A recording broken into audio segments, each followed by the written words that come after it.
시편 146편 1절에서 5절까지 말씀.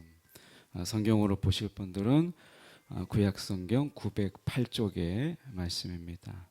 시편 146편 1절에서 5절까지 말씀 제가 봉독해 올립니다. 할렐루야, 내 영혼아 여호와를 찬양하라. 나의 생전에 여호와를 찬양하며 나의 평생에 내 하나님을 찬송하리로다. 귀인들을 의지하지 말며 도울 힘이 없는 인생도 의지하지 말지니 그의 호흡이 끊어지면 흙으로 돌아와서 그날에 그의 생각이 소멸하리로다. 야곱의 하나님을 자기의 도움으로 삼으며 여호와 자기 하나님에게 자기의 소망을 두는 자는 복이 있도다. 아멘. 오늘 이 말씀 가지고 소멸된 생각에 부어주신 영원한 소망이라는 제목으로 함께 말씀을 나누길 원합니다. 시편 146편은 우리가 알다시피 시예요. 그러니까 이 시이기 때문에 이 시의 시점이 언제냐, 그러니까 이 시를 지은 시점이 언제이냐라고 하는 것이 굉장히 중요하죠. 그 시점이 중요한데 이 시점이 언제냐면 우리가 학개와 스가랴를 썼을 때다, 이렇게 학자들이 이야기해요. 그러니까 성경에를 보면은 그때를 알 수가 없죠. 그런데 학자들이 어떻게 아느냐면 이게 이제 히브리어로 되어 있잖아요. 그 히브리어를 보면 고대 히브리어인지 아니면 그 시대적인 언어의 쓰임이 다르잖아요. 그러니까 우리가 볼 때는 그냥 같은 어떤 단어들인데 학자들이 볼 때는 적어도 학개와 스가랴 때 쓰여진 시다라고 하는 거죠. 이 시점이 왜 중요하냐면 이 시 전체를 우리가 이해하는 데 있어서 그 시기가 굉장히 중요한 배경으로 작용하기 때문에 그래요. 다시 말씀드리면 우리가 바벨론 포로로 끌려가기 전에 하나님께서 계속해서 그들에게 말씀하셨어요. 뭐라고 말씀하셨냐면 이제 하나님께로 돌아오라. 하나님께로 돌아오라는 말씀을 계속해서 하나님께서 말씀하셨죠. 그런데 그들이 하나님께 돌아오지 않았어요. 하나님께 돌아오면 하나님께서 벌하시기로 한 것을 하나님께서 철회하시고 하나님의 그들을 향하여서 심판하시겠다라고 하는 것을 거두시겠다라고 하는 것으로 인해서 하나님께로 돌아오라 라고 하는 것을 계속해서 말씀하셨죠. 근데 문제는 무엇이냐면 그들이 하나님께 돌아오지 않았고 결국에는 하나님께서 그들을 바벨론 포로의 70년의 시간을 보내셨어요. 그리고 하나님은 약속한 대로 그들이 70년이 끝난 다음에 다시 이제 예루살렘으로 돌아오게 하시고 하나님이 성전을 건축하게 하셨죠. 근데 여기서 문제가 생기는 게 뭐냐면 성전을 건축할 때 회방이 있었어요. 방해도 있었어요. 어려움이 있었죠. 그런데 그들이 그 어려움과 회방 앞에서 하나님 앞에 철저하게 그들이 기도하고 이 회방과 방해 속에서 성전을 짓는 것이 아니라 회방이 있네, 어려움이 있네, 그러니까 성전을 건축하기를 중단해요. 몇 년 동안? 16년 동안. 그러니까 16년 동안 성전을 건축하는데 재건하는데 그들이 중단하게 되는 것을 보게 돼요. 그러면 이 말씀 속에서 이러한 배경 속에서 생각해 볼 때, 자, 16년이라는 시간이 생각해 보세요. 바벨론 포로로 끌려갔다가 다시 돌아온 그들인데 바벨론 포로로 끌려가기 전이나 바벨론 포로 돌아왔을 때나 달라진 게 없다는 거예요. 여전히 똑같은 모습이었다라고 하는 거죠. 어떤 모습에서 공통점을 갖죠? 바벨론 포로 끌려가기 전에 하나님께로 돌아오라, 하나님만을 의지해라 하겠을 때 예레미야가 눈물로 호소하면서 하나님께로 돌아와야 됩니다 라고 하는 이야기를 계속했잖아요. 그런데 그들이 그렇게 하지 않았어요. 결국에는 다른 힘 있는 나라, 외세, 그리고 뭔가 그들에게 도움이 될 만한 이런 나라들을 의지했어요. 바벨론에 끌려가는 것보다 그게 낫겠다 싶어서 하나님이 이것은 너희들이 죄를 진 거에 대해서 죄값으로 바벨론 포로의 70년으로 너희가 끌려가는 거야 라고 분명히 말씀하셨음에도 불구하고 그들은 바벨론 포로로 끌려갈 수 없다라고 하는 이 생각, 이것 때문에 그들이 어떻게 했어요? 다른 외세를 의지했어요. 바로 이 부분이죠. 그런데 바벨론 포로로 끌려갔다가 돌아왔어요. 돌아왔던 그들이 하나님만 의지했나요? 그게 아니었어요. 자, 그러면 성전을 건축하다가 그들이 16년 동안 중단했던 시기에 그들이 뭘 했죠? 그 점이 중요하죠. 성전 건축을 중단했던 그들이 뭘 했는가? 자기의 집을 지었어요. 자기의 집을 너무나 화려하게 집을 지었어요. 바로 이 부분이죠. 그러니까 여전히 그들은 자기 중심의 이런 삶, 자기가 선택하고 자기가 결정하는 것이 하나님의 말씀보다 더 우선이 되었던 이런 삶이었어요. 그러니까 그들의 삶 속에서는 하나님과 정말 함께한다 라고 하는 이 부분들이 정말 약했어요. 그러니까 하나님과 함께한다, 성전이라는 게 그거잖아요. 성전의 의미가 뭐겠어요? 건물이 의미가 아니잖아요. 성전이 있다라고 하는 것은 하나님이 그 성전 가운데 임하심으로 내가 너희와 함께하고 있다라고 하는 것을 보이시는 거잖아요. 근데 성전을 떠나서 바벨론 포로로 끌려갔다는 이야기는 너희가 나와 함께하지 않는 것처럼 나도 너희와 함께하지 않는다, 이 말씀이거든요. 그러니까 누구도 하나님과 함께하지 않으려고 했고 결국은 하나님도 그들과 함께하지 않았어요. 우리가 하나님께서 우리 가운데 말씀하실 때 우리가 하나님께 가까이 나오면 하나님 우리를 만나주세요. 하나님께 돌아가면 하나님께서도 우리 가운데 돌아오세요. 나는 아무것도 안 하면서 하나님께서 모든 걸 해주기를 원하는 거예요. 그게 이스라엘의 비양심적인 생각이었어요. 나는 하나님께 아무것도 안 해요. 그런데 하나님께서 나에게 모든 걸 해줘야 된다고 생각을 하는 거죠.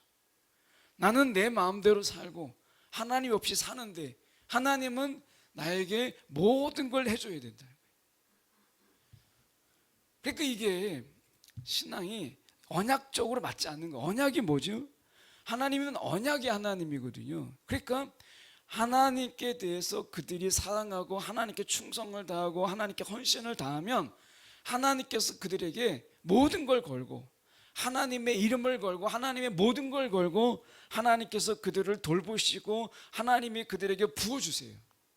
그런데 그들이 하나님께 아무것도 안 하는데 하나님은 언약의 하나님이기 때문에 모든 걸 하셔야 된다라고 하는 일방적인 이런 생각들이 그들에게 있었고 어쩌면 오늘을 살아가는 우리 가운데도 여전히 동일하게 우리에게도 있다라고 하는 거예요. 그러니까 오늘 우리가 살아가는 우리의 모습 속에서 하나님께서 나는 이렇게 살지만 하나님과 함께하는 삶을 살지 않지만 하나님께서 나에게 모든 걸 다 해주셔야 됩니다, 이런 생각을 가지고 있다면 그게 잘못된 거라는 거예요.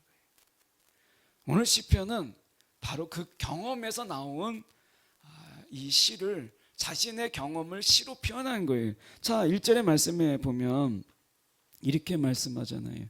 할렐루야 내 영혼아 여호와를 찬양하라. 이제 내가 사람들 의지하고 다른 나라 의지했던 거 다 그만두고 이제 내가 하나님만 찬양하겠습니다. 내가 하나님만 노래하겠습니다. 그 하나님만 바라보겠습니다 라고 하는 거거든요. 근데 여기서 이야기하는 것은 2절에 보면 나의 생전에 여호와를 찬양하며 나의 평생에 내 하나님을 찬송하리로다. 자, 평생에 걸쳐서 나의 살아있는 모든 날 동안 찬양하겠습니다 이렇게 돼 있어요.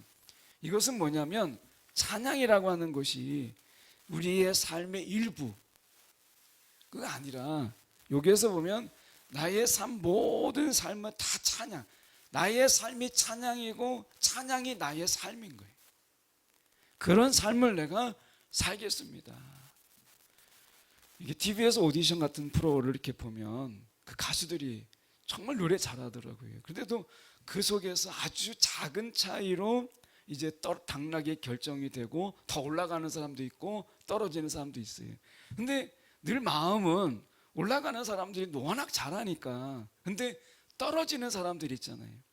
오디션 프로에 떨어지는 사람들, 나름대로 노래 잘하고 굉장히 서정적이고 감성적인 노래를 정말 잘한다. 어떤 경우에는 또 감동을 받고 하는 이런 노래를 하는 사람들에게 응원이 되게 되는데 그 사람이 떨어진 거예요.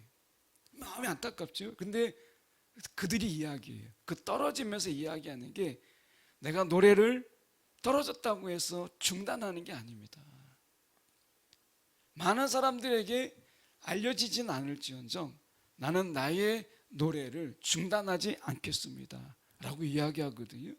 저는 그게 찬양이라고 생각해요. 찬양은 내가 시간 날 때 부르는 노래가 아니라 찬양이 삶이고 나의 삶이 찬양인 거예요. 찬양이라고 하는 것은 우리가 다윗을 보면 알 수 있어요. 다윗은 어떻게 보면 우리가 기도하는 사람 맞아요. 하나님의 마음에 합한 사람. 그런데 다윗은 찬양을 빼놓고 말할 수가 없어요. 다윗은 찬양하는 사람이었어요. 이 찬양, 수금과 비파, 악기를 정말 잘 다루기도 했지만 찬양하는 걸 정말 좋아했던 그런 사람이었어요. 하나님을 높이는 것, 하나님을 찬양하는 것. 그래서 다윗을 이야기할 때 우리가 흔히 그가 왕으로 우리가 생각되지만 다윗은요 찬양하는 자였어요. 그의 삶 속에 늘 찬양이 있었어요. 오늘 우리가 2025년 우리가 한 해를 이제 별로 이제 남겨놓지 않은 이런 상황에서 생각해 볼 때 나는 하나님 앞에서 어떤 자였나? 나는 하나님 앞에서 예배자, 나는 하나님 앞에서 기도하는 자, 나는 하나님 앞에서 찬양하는 자. 여러분 어떠셨어요? 하나님 앞에서 나는 찬양하는 자였는가? 라고 하는 거죠. 내가 혼자 있을 때 나는 기도하는 자였나? 뭐 같이 있을 때는 우리가 앞에서 찬양을 같이 하자고 하니까 이제 찬양도 하고 우리가 가사도 띄우고 하니까 찬양할 수 있지만 실질적으로 다윗이 찬양하는 자였다, 기도하는 자였다라고 하는 것은 그가 혼자 있을 때 그는 찬양하는 자였다, 예배하는 자였다는 거예요. 여러분 우리가 한번 이렇게 생각해 보시죠. 1년 다 지나가는데 내가 혼자 있을 때 정말 내가 때는 찬양을 틀고 내가 혼자 찬양을 따라 부르거나 아니면 혼자 내가 찬양을 펴고 찬송가를 펴고 찬송을 불렀던 그런 시간들이 얼마나 되는가. 우리는 정말 하나님 옆에서 찬양하는 자였나 라고 하는 거예요. 그러니까 이 시인은 이야기하는 거예요. 지금 그가 지금 학개 스가랴 이 시대 속에서 볼 때 다 경험한 거거든요. 다른 사람들을 의지해 보기도 하고 힘 있는 나라를 의지해 본 거예요. 그런데 이 나라들을 사람으로 표현한 거예요. 그게 지금 3절입니다. 3절에 보면 귀인들을 의지하지 말며. 자, 높은 자들이죠. 지위가 굉장히 높은 자, 이런 자들을 의지하지 말며 이렇게 말씀을, 아주 높은 신분이 높은 권력이 있는 이런 자들을 의지하지 말며 도울 힘이 없는 인생, 아무런 도울 힘이 없는, 어떻게 보면 도울 수 있을 것 같은데 실제로는 그 힘이 없는 그런 인생도 의지하지 말라. 이거는 나라에 비유할 수 있어요. 힘 있는 나라, 뭔가 좀 군사력이 굉장히 강한 나라, 이런 나라. 예레미야가 그렇게 죽게 하나님께 돌아오라고 했을 때 그들이 어떻게 했어요? 다른 나라 기웃거렸어요. 하나님께 돌아오라고 할 때 돌아오지 않았거든요. 이 부분에서 본다면 지금 그들이 이 다 경험하고 나니까 아무것도 아니라는 거예요. 그들이 어떤 자들이라는 거예요? 4절에 보니까 나라이기도 하지만 또 사람이잖아요. 나라가 사람으로 구성되어 있으니까 사람들이 결국 호흡이 끊어지면 우리가 흙으로 지음 받았기 때문에 결국에는 흙으로 돌아가는 자들이더라. 흙으로 지음받은 그들이 결국에는 흙으로 돌아가는 자들이더라 라고 하는 거예요. 더군다나 그날에 그의 생각이 소멸하리로다 라고 얘기해요. 그의 생각, 돕고자 하는 생각, 어떻게 보면 내가 너희와 함께 하겠다라고 하는 이런 생각들이 그들 가운데 있었지만 어떻게 해요? 그날에 그의 교회 그런 생각들이 다 사라져 버리더라 라고 하는 거예요. 그러니까 사람 의지할 거 못 된다 라고 하는 거잖아요. 우리가 세상 살아보지만 사람 거짓말하지 않고 돈이 거짓말하죠. 형편이 안 되는 거예요. 내가 살아가는데 형편이 안 되니까 우리가 거짓말하게 되고 속이게 돼요. 돈이 거짓말한다 이런 말이 있잖아요. 얼마든지 상황이 바뀌면 사람은 얼마든지 바뀔 수 있어요. 어떻게 사람 의지합니까? 그러니까 이 시인은 단순하게 일반적인 논리로 이야기하는 게 아니라 자기가 학개스가리아 때 이미 경험했잖아요. 다른 나라를 의지하고 힘 있는 나라 의지해 보지만 하나님의 계획을 바꿀 수가 없고 결국 하나님께 돌아와야만 하나님께서 그 하나님이 진노하심을 하나님이 거두시고 그들에게 은혜를 베푸시는데 사람 의지하는 건 아무 소용이 없더라는 거예요. 약간의 도움은 되죠. 우리가 이렇게 이야기할 때 아무 도움이 안 된다는 게 아니라 사람이 어떨 때는 의지할 때 도움이 되기도 해요.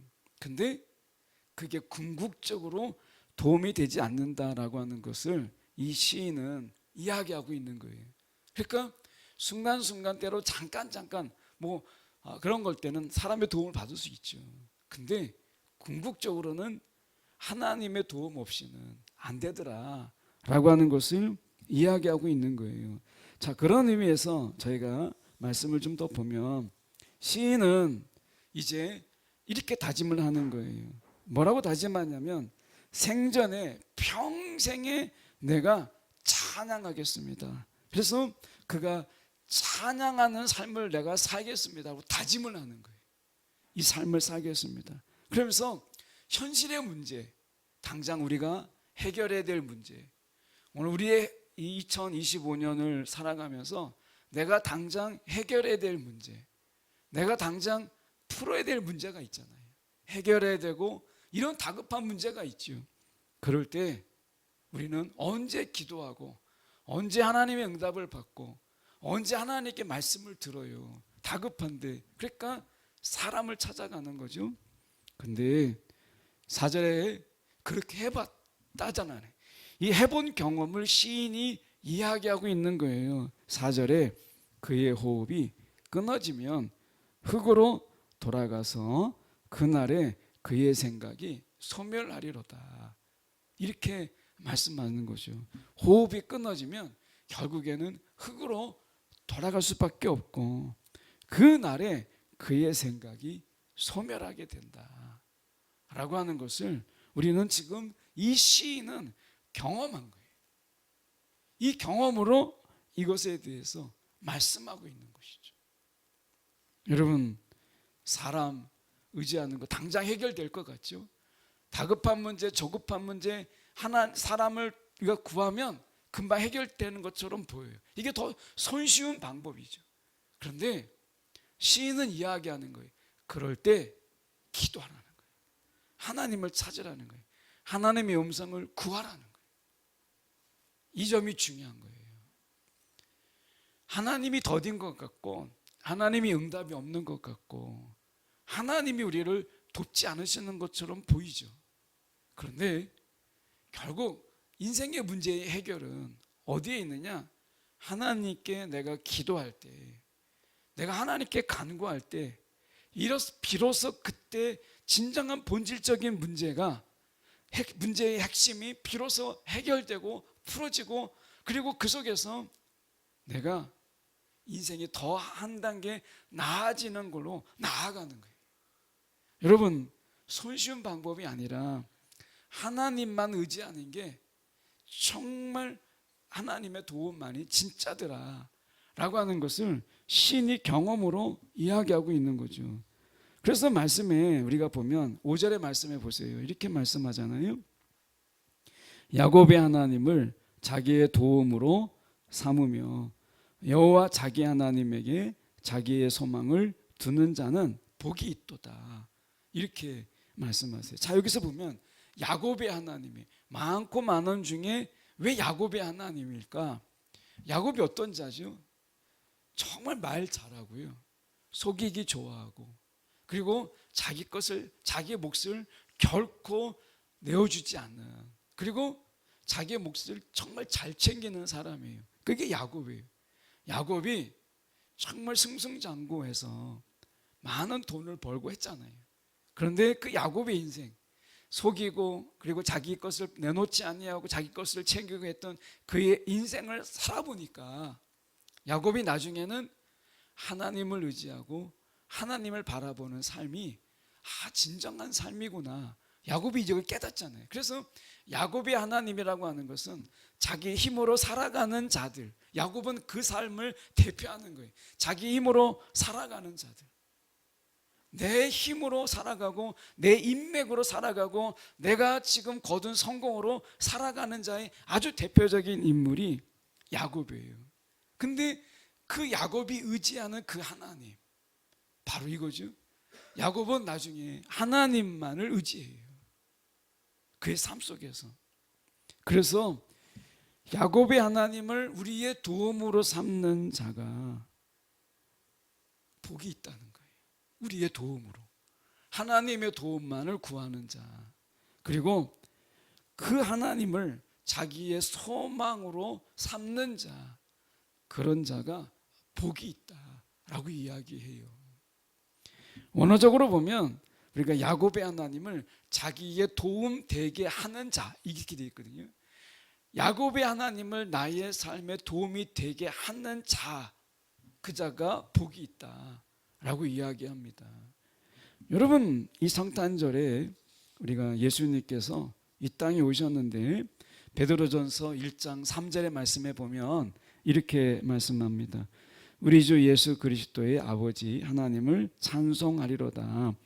그의 많으신 긍휼대로 예수 그리스도를 죽은 자 가운데서 부활하게 하심으로 말미암아 우리를 거듭나게 하사 산 소망이 있게 하셨다. 자, 죽은 소망이 아니라 하나님이 우리 가운데 주시는 소망은 살아있는 소망이다 라고 하는 거예요. 그러면 우리가 정말 2025년을 돌아볼 때 하나님 앞에 정말 기도하는데 내가 기도했다라고 하는 이런 느낌을 가진 그런 진솔한 기도의 시간들이 얼마나 되는가 하는 거죠. 우리 가운데 죽은 소망이 아니라 산 소망을 허락하시는 그 하나님께 우리가 소망, 어떻게 보면 우리가 이 땅을 살아가는데 여러분 어떤 소망을 가지고 살아가세요? 이 알렉산드로 솔제니친이라고 하는 이분이 이반 데니소비치의 수용소의 하루라는 소설을 썼죠. 자기가 노동 수용소, 그러니까 소련의 이 솔제니친이라는 분이 노동 수용소에서 실제로 경험한 것을 이제 소설을 한 거예요. 자기가 경험적인 소설을 쓴 게 수용소의 하루라고 하는 것인데, 이 주인공이 누구냐면 이반 데니소비치라고 하는 사람입니다. 이 사람은 원래 농부였어요. 성실한 농부였는데 이제 억울하게 감옥에 살아요. 1년하고 3일을 삽니다. 3665일을 3일을 더 살아요. 그래서 어떻게 보면 3000일 넘는 엄청난 시간들을 이 수용소에서 살아요.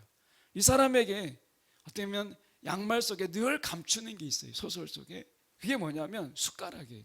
숟가락을 잊어버리면 다시 보급되지 않아요. 손으로 먹어야 돼요. 그런 열악한 수용소에 그가 갇혀요. 매일 똑같은 일, 반복되는 일을 3600일 넘게 살아가는 거예요. 그런 가운데서도 자기가 사람으로서, 짐승이 아니라 사람으로서 자신의 삶을 살아내기 위해서 버티는 게 뭐였냐면, 한 번은 이런 일이 있어요. 너무나 추운 거예요. 영하 막 10몇 도씩 막 떨어지는 그런 가운데서 밥을 먹는데 그가 모자를 벗고 그리고 조용히 기도하고 밥을 먹어요. 이것은 뭐냐면 내가 수용소에 갇혀 있지만 적어도 나는 짐승이 아니다. 그냥 내가 먹어야 사는 짐승이 아니라 나는 인격적 존재다. 그가 철저하게 먹을 것 챙기고 철저하게 자고 뭐 잠을 청하는 거죠. 다음날 또 일을 해야 되니까. 일 같지도 않은 일인데 막 계속 일을 하는 거예요. 그러면서 그가 버텨요. 이 책에서 특별한 어떤 특별한 일이 있거나 갑자기 감옥에서 그가 막 탈옥되거나 이런 일은 전혀 없어요. 그런데 이 솔제니친이 이 소설에서 이야기하려고 하는 그것은 결국 무엇이냐면 인간의 가장 비극적인 그 삶 속에서 매일 똑같이 되풀이되는 그런 삶 속에 그가 버텼던 삶 속에서 나중에 10년이 지난 그 가운데 감옥에서 풀려나요. 이 소설을 읽다가 보면 소망 없이도 감옥에서 살아날 수 있구나. 소망이 있어야만 감옥에서 나오는 게 아니라 매일 주어진 삶 속에서 어떻게든지 내가 먹을 것 챙기고 어떻게든지 내가 잘 것 챙기고 어떻게든지 내가 살아남을 국리 가운데서 그냥 매일 일상 속에서 신실하게 살아가는 거예요. 근데 10년의 세월이 흐르고 결국 죽지 않고 살아나왔어요. 우리의 삶 같지 않아요? 뭐 소망이라는 거 거창한 거 없이 매일 주어진 삶 속에서 우리가 그 삶이 어떠하든 간에 막 매일같이 그냥 살아가는 거예요. 오늘 지나가고 내일 아침에 눈 뜨면 또 하루가 시작됐구나 해서 또 시작하는 거죠. 그런데 예수님께서 이 땅에 오셨어요. 그런 삶 가운데 소망 없이 매일매일을 반복하는 그런 삶 속에서 꾸역꾸역 살아가는 그 삶 속에 예수님께서 오셨어요. 왜? 뭐 때문에 오셨을까요? 소망이 있는 삶을 살라고, 소망 없이 매일매일을 반복해서 살아가는 어떤 수용소의 하루처럼 살아가는 우리의 삶 가운데 소망을 좀 가지라고.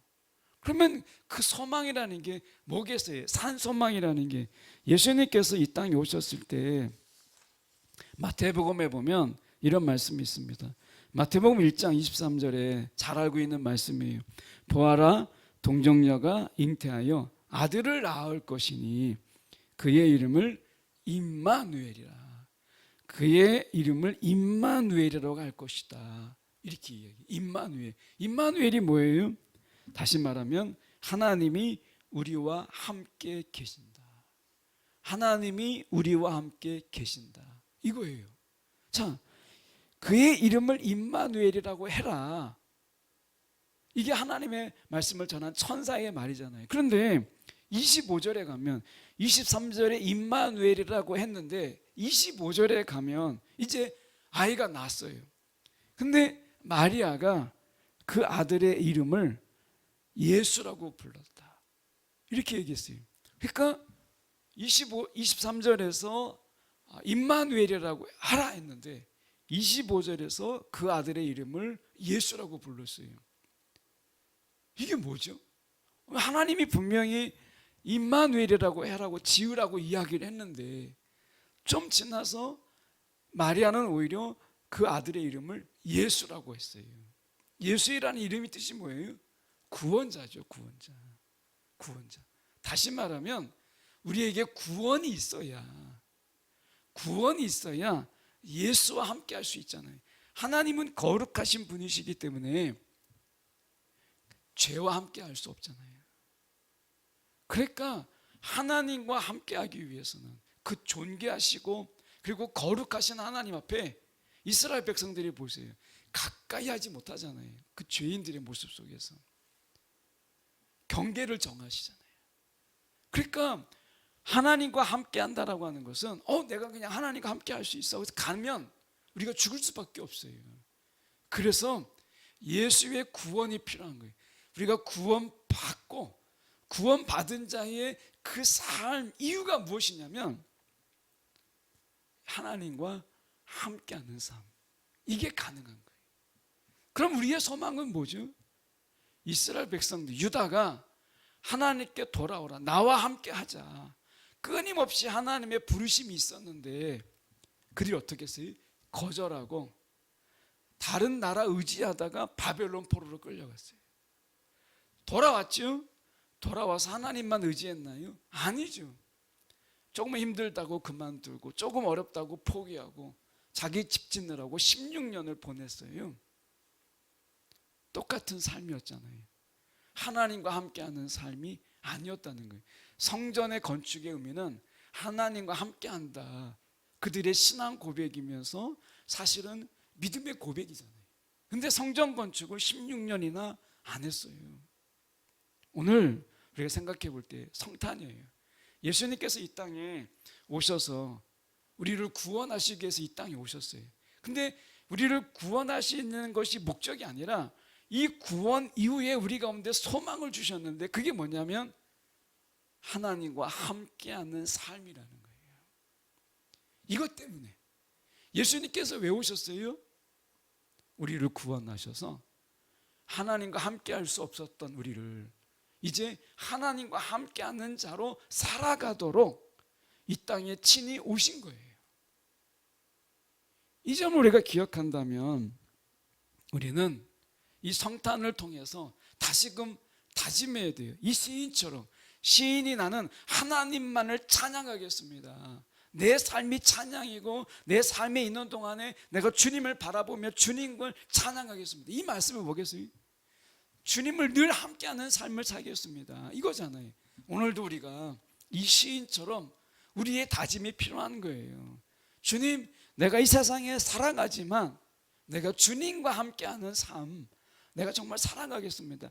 내가 현실적으로 닥치는 어려움이 있지만 다른 사람 의지하지 않고 내가 한번 기도함으로 인해서 내가 정말 한번 제대로 하나님께 내가 매달려 보면서 이 문제를 하나님 어떻게 푸시는가를 내가 경험하겠습니다.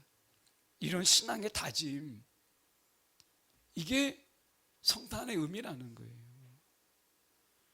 여러분, 우리가 한 해 동안에 하나님이 어려움도 주시기도 하고 힘든 일도 주시죠. 근데 왜 주시겠어요? 하나님이 우리와 함께 한다라는 것을 깨닫게 하시기 위해서, 하나님이 우리와 함께 하신다라는 것을 경험하게 하기 위해서 하나님이 허락하는 시간들이잖아요.